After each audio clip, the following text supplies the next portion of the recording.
Well, all of a sudden, this feels like a really bad idea, but let's do it anyway. Matt Moscona, host of After Further Review. Thanks for having me, Clay. Great to see you as always. What you got for me today? And may I lie and say it's wonderful to see you too. Yeah.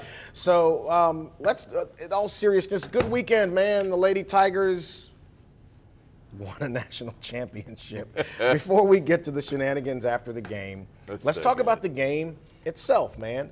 This was a coaching masterpiece. Yeah, I thought that the job Kim Mulkey did in game planning for Caitlin Clark was pretty masterful. It was the best. Nobody had ever done it like that. And oddly, I thought Dawn Staley, who had a better team in South Carolina, she's 10 deep, got a little too much into her ego against Caitlin Clark and was like, no, we're just going to do what we do. And they let one player beat them. And I was stunned. And it benefited LSU because that was a terrible matchup for LSU against South Carolina. Yeah. But Iowa kind of played into LSU's strengths. Well, but this was also a breakout offensive performance too.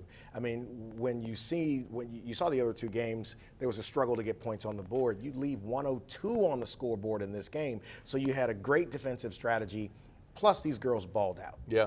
Remember at the beginning of this season, LSU did start the year with, I think, 5 consecutive games scoring 100 points. Right. So we knew this team could score, Yeah. but the level of competition was dramatically different. And honestly, for the women's game, it was so good that it happened when it did, because you referenced the Sweet 16 game or the Elite 8 game against Miami, where points were hard to come by. Oh, man. Had that been the championship game, I think that sets the women's game back. But because it was so up-tempo, the level of play, the skill, the offensive ability was so high level in the championship game. That's why it did the number it did. Is it hyperbole to say it was the best women's championship game ever?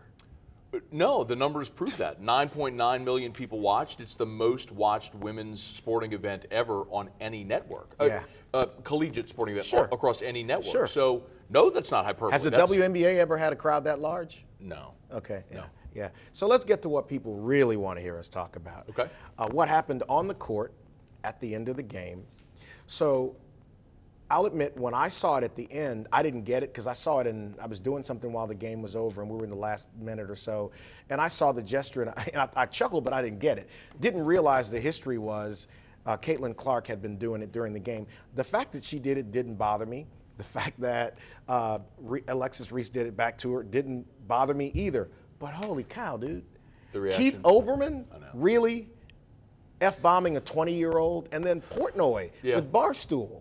So just your reaction to what Reese did and how it played and your thoughts on the whole thing. I had no problem with it whatsoever. I love personality in sports. No. So often, Yeah. sports becomes cliched, boring coach speak. I love trash talking. I love bat flips in baseball. I love pimping home runs. Everything in sports. I love end zone dances in the NFL. Or like, it's sports. Have fun. Like, why are we trying to make these super competitive, high-level athletes sterile? Yeah. Like, let them have fun. So, no.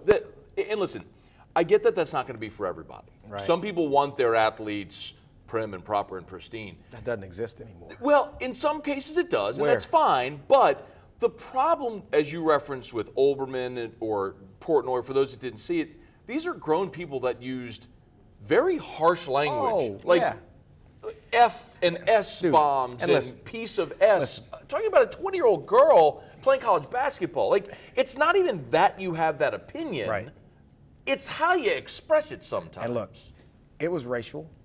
You can't say otherwise. It was. It's rooted in that. Hell yeah, it was. That's what it was. It was racial. The thing is, the majority of people, though, didn't go that way.